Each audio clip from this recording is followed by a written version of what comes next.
Today we are visiting Chepstow Port Wall. There are two things of which you can be certain: death and taxes. And we can be certain that the people who built this wall in the 13th century are all now long dead, and that, in part, they built this wall in order to collect taxes on the goods that pass through its gate.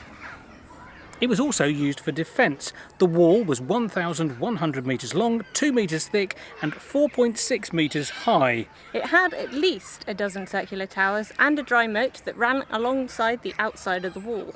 It was largely built by the Earl of Norfolk, Roger Bigod II, because obviously Roger Bigod I was so impressed with his name. The town gate was rebuilt during the medieval period. The current gate dates largely from the early 16th century, as it was restored in 1524 by Charles Somerset, the first Earl of Worcester. This gateway was the only entrance to the town, and tolls were collected on all cattle and goods that passed through for sale at the market within. There is a surprising amount of wall left intact, despite the fact that it goes through the middle of the town.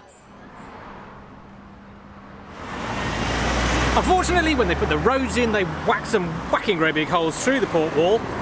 You know, I suppose they didn't want to go round, and there was only one gateway, and it was really small, as you've just seen.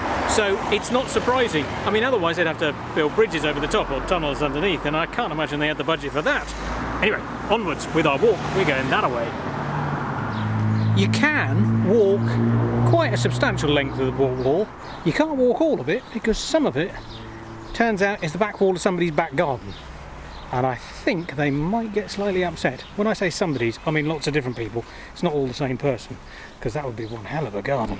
It's a nice feature though to have. It is. What you do get, lots of funny little footpaths like this that run through the wall, so you can get to quite a bit of it without getting totally trapped one side or the other. Awesome. Get a nice bit of shade. Oh, and you get meowed at by pussycats. Get a pretty rub. I'm quite enjoying it as a little walk. I mean, the town bits are obviously quite noisy, but it's only really when you're crossing the roads that you have to worry about it. And if you're going through the town, you can always stop for a coffee, which is always nice. Lots and lots of walls to look at. Lots and lots of walls. It's just like walking through a formal garden, I have to say. It is. It's all nicely looked after as well. Yeah. Which is recently pruned. Which is always good. The problem is, you find that you can walk bits, and then you find you're cut off, as we are here. So we've come walking around this corner, and that bit over there, that bit there, is where it stops. And there is no path.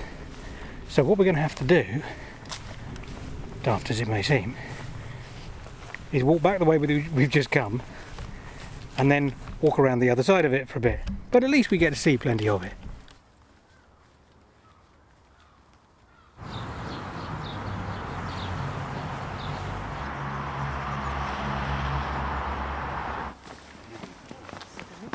We're not really walking next to the port wall anymore, but we'll get there.